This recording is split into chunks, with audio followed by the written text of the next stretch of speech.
Bonjour à tous, bienvenue pour cette première SVOD News en vidéo.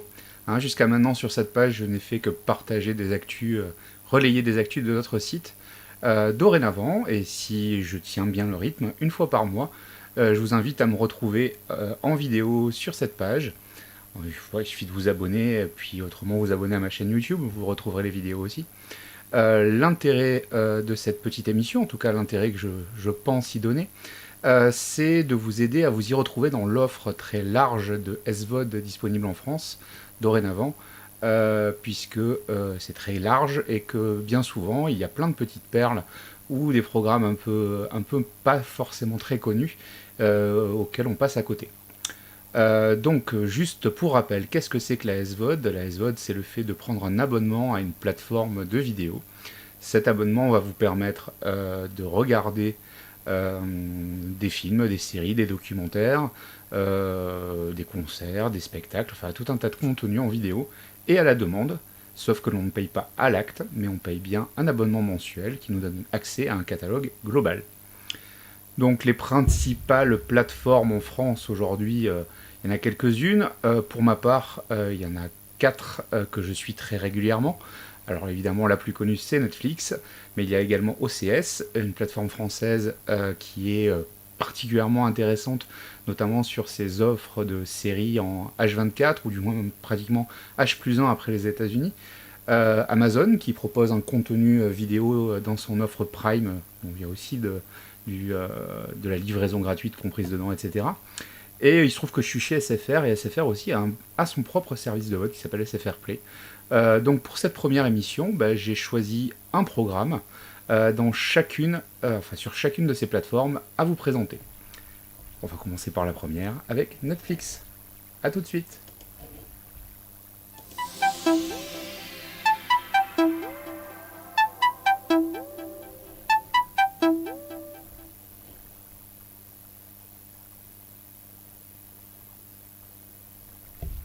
Donc Netflix, aujourd'hui, moi ce que je vous propose, c'est donc la série Mob Psycho 100, qui est une série japonaise, qui est sortie, si je ne me trompe pas, la semaine dernière, en tout cas sur le catalogue français, qui est donc un shonen, c'est-à-dire que c'est tiré d'un manga destiné avant tout aux garçons adolescents. Donc il est souvent question de... le héros est souvent un adolescent garçon qui va avoir un parcours initiatique, qui va devoir se battre. Enfin bon, des histoires de garçons, de bagarres, d'équipes, etc. etc. Mob Psycho, qu'est-ce que j'en ai retenu? J'en ai retenu que c'était un manga au départ, qui était devenu il n'y a pas très longtemps un animé au Japon, qu'on a pu voir sur Crunchyroll, plateforme d'animé aussi disponible en France, propose surtout des dessins animés japonais en décalé ou en direct du Japon. Et donc ils avaient déjà proposé cette série que j'avais pas vue à l'époque, j'avoue, sur cette plateforme. Et Netflix a produit, du moins a coproduit avec Tokyo TV, je crois, si je ne me trompe pas, cette série. Je rappelle que la plupart du temps, Netflix ne produit pas ces séries. Il ne fait qu'acheter les droits de diffusion et des exclusivités. Là, c'est un partenariat, principalement au départ pour le Japon, puisque Netflix propose des contenus spécifiques pour chaque pays. Et donc, en France, comme on aime beaucoup les animés, les séries, etc., en tout cas la culture japonaise multimédia et en général, c'est vrai qu'on y a droit. Et donc on a droit à cette série en VO sous-titré VF, pas de VF. Alors ceux qui n'aiment pas lire, c'est déjà mal parti. Pourtant c'est dommage parce que après on s'y habitue. J'avoue que moi je suis assez fan du japonais à l'oreille. J'ai tout d'un coup j'ai l'impression de partir vraiment dans un autre pays. Ça a vraiment d'autres sonorités.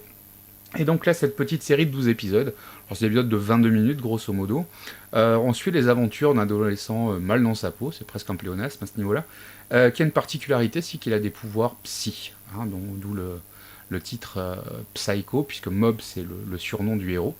Et quand il arrive à un niveau de charge 100%, il déclenche des super pouvoirs. Alors, petit côté Dragon Ball Z là, à ce niveau-là, de Super Saiyan. Enfin bon, visuellement c'est assez plaisant, c'est assez léger. En même temps, c'est japonais, c'est-à-dire qu'on a de l'action, on a de la violence. Quand on prend un coup, on saigne. C'est pas voilà, donc on n'est quand même pas avec une série, en tout cas pour nous, pensé comme tout public, mais quelque chose qui est vraiment très agréable à regarder, distrayant. Voilà, 12 épisodes, ça nous fait, allez, en gros, 3 par heure. Vous voyez, en 3-4 heures, on a plié le truc.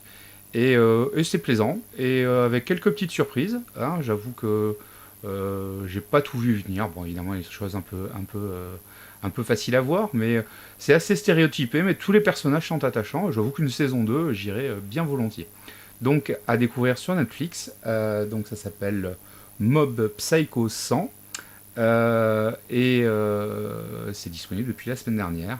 Donc n'hésitez pas à aller faire un petit tour pour cette série live shonen, comme on n'a pas forcément souvent l'occasion de voir sur les plateformes disponibles en France. On passe à OCS. À tout de suite.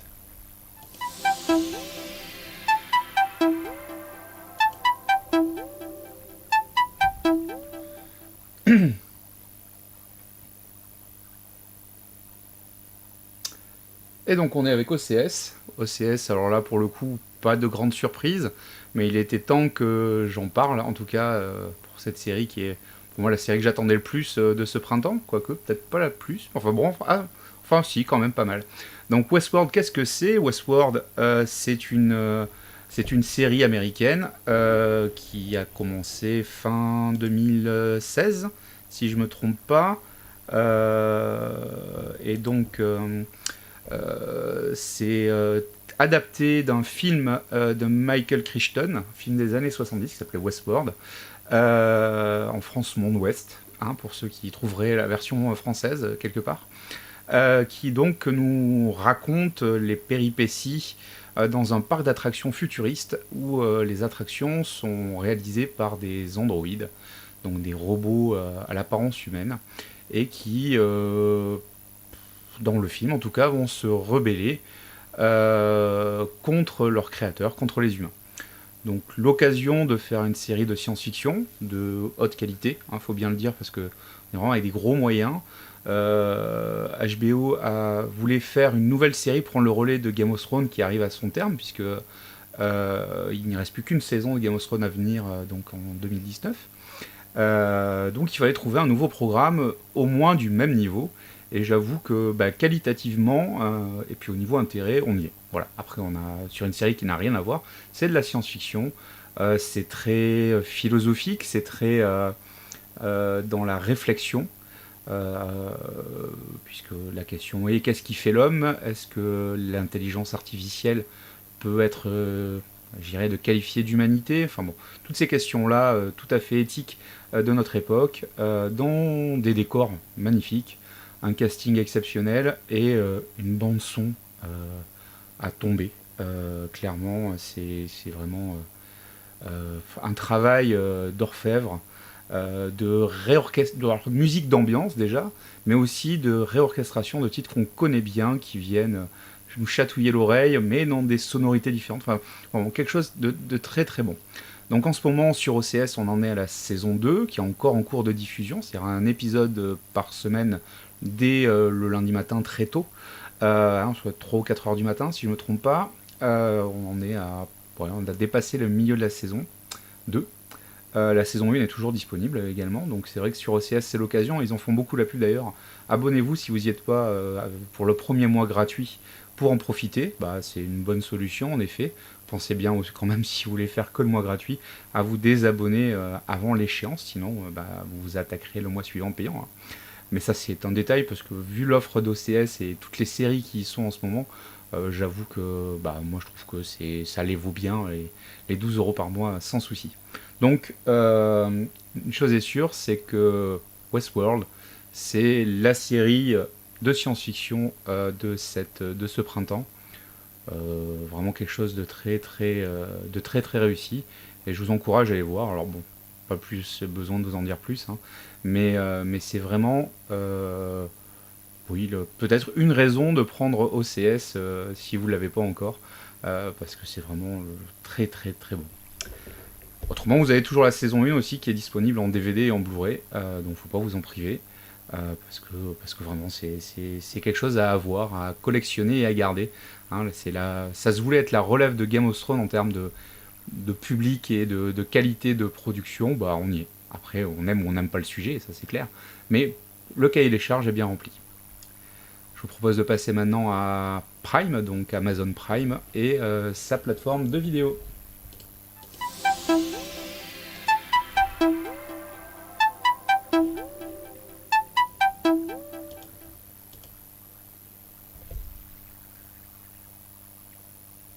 Et c'est parti avec The Terror.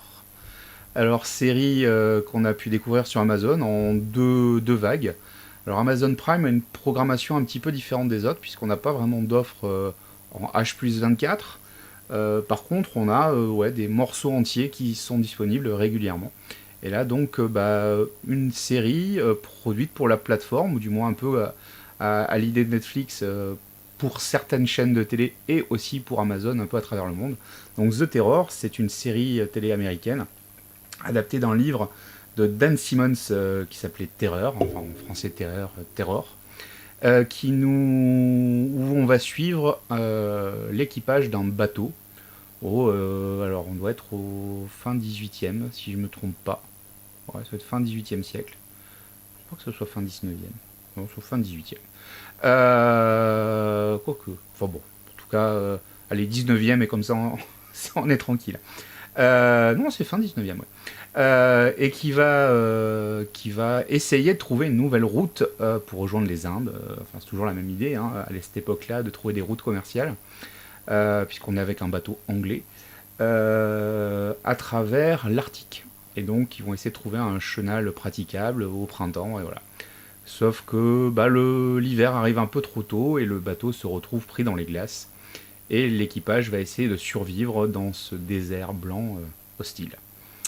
Alors, ça c'est, je vous ai raconté un peu le pitch du premier épisode, il y en a une dizaine encore, donc il va bien falloir s'occuper pendant tout le temps de la série, et donc il va être question de comment on peut survivre avec quand on est qu'entre hommes, quand on est avec des réserves de nourriture certes importantes mais limitées, dans un terrain où la chasse n'est pas vraiment possible, où il fait froid, ou la fouline ouillette. En tout cas, on a quelque chose qui se veut euh, survival, clairement, dans l'esprit, qui est très tourné sur la psychologie et l'évolution et comment l'homme peut résister au désespoir finalement.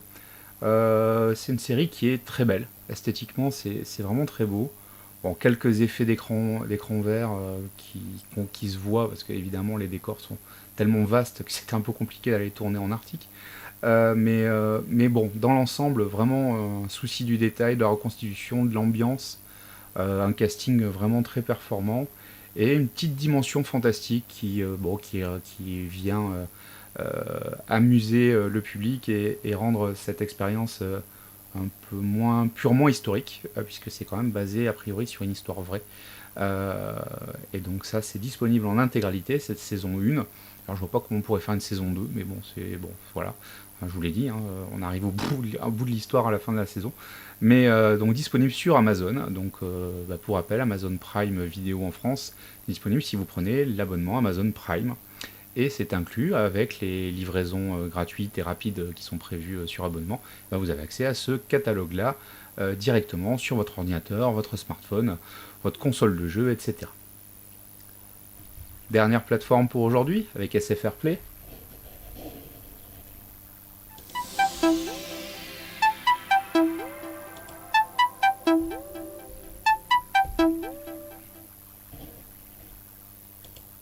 SFR Play, où il va être question, je reprends mes notes, j'ai perdu mes notes. Eh bien oui, c'était l'autre, c'était la dernière évidemment. Enfin non, elle est passée où? Ah voilà. Et donc pour SFR Play, alors plateforme SFR, certes peut-être la plus limitée des 4 plateformes que qu'on aura croisées aujourd'hui, mais qui a d'autres avantages. Et donc pour cette première, moi je vous propose de revenir sur une série alors qui a été diffusée sur France 4 si je ne m'abuse, en tout cas la télévision française il n'y a pas forcément si longtemps. C'est la série Deadland, donc qui s'écrit bien Dead, la mort, et Land comme les Landes, le département français que je connais bien dans le sud-ouest. Donc cette série qui commence à voilà, dater un peu, puisqu'elle est de 2016, elle est disponible en intégralité donc, sur SFR Play. J'avais pas eu l'occasion de la regarder à la télé, parce que c'est vrai que depuis que je me suis mis à la SVOD il y a déjà quelques années, j'ai beaucoup de mal à aller sur la télé de flux et à être là à l'heure dite, hein. C'est vrai que le confort du catalogue et de l'accès au contenu quand on est disponible, qu'on met en pause, qu'on reprend quand on veut, etc., c'est tellement intéressant que donc je l'avais pas vu en direct. Et donc cette série qui est réalisée par François Descraques et François Usan nous propose de suivre un groupe d'individus dans un camping un peu, un peu particulier dans les Landes à la fin de la saison, ou à l'occasion d'un reportage télé, euh, de reportage voilà, pour une émission, pour voilà, les vacances c'est fini, il va y avoir une catastrophe, pour faire simple, et du coup ils vont essayer de survivre. Donc c'est bien un survival, là encore, c'est la thématique du jour, après The Terror.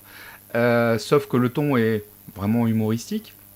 Alors, on a des acteurs qu'on connaît assez bien et, euh, et qui, euh, et qui sont typiquement des acteurs comiques, mais avec une histoire qui finalement, certes, peut sembler être de la parodie du survival, qui n'en est peut-être pas finalement vraiment qu'une parodie, et qui prend un parti pris narratif intéressant, c'est que tout est filmé par les caméras de l'émission. Donc on a un côté caméra à l'épaule, comme si un caméraman les suivait façon télé-réalité, ou alors avec des caméras de surveillance aussi. Donc voilà, il y a ce côté, vraiment une façon de filmer assez particulière qui nous plonge dans l'histoire, avec des personnages assez attachants et une histoire assez compliquée. Et finalement une histoire qui évolue petit à petit, hein. Le début, alors vous laissez pas avoir par le début, j'avoue que j'ai trouvé le début un peu potache et simple. Et puis au fur et à mesure des épisodes, ça se noircit un peu et puis ça devient plus intéressant. Donc voilà. Donc Deadland est sur SFR TV et c'est l'occasion de la découvrir si comme moi vous l'avez loupé à la télé. Une série française comme on en voit peu et qui nous propose quelque chose d'intéressant et qu'il faut encourager. Et une autre série de ce type-là serait la bienvenue sans problème. Et donc, je reviens vers vous pour conclure cette première chronique. Donc, petit résumé. Donc, nous avons eu euh, en premier Mob Psycho 100, donc un shonen live japonais sur Netflix à découvrir. Que vous soyez ado ou pas, garçon ou pas, c'est un divertissement vraiment plaisant et une occasion voilà, de faire une petite série pliée en 3-4 heures là, pour se faire 2-3 soirées cette semaine qui est pas inintéressante, qui vous proposera, si vous ne connaissez pas le genre, quelque chose de différent. Donc vraiment à découvrir. Ensuite, Westworld, en cours de diffusion sur OCS, la série de science-fiction incontournable de cette période.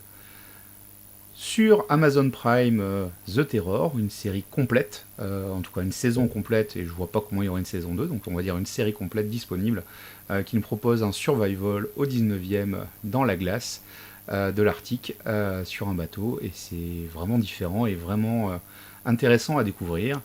Et enfin, sur SFR, Deadland, donc série française, pour pareil, passer quelques soirées intéressantes, en langue française ce coup-ci, et avec de l'humour qui n'en est pas toujours. A bientôt!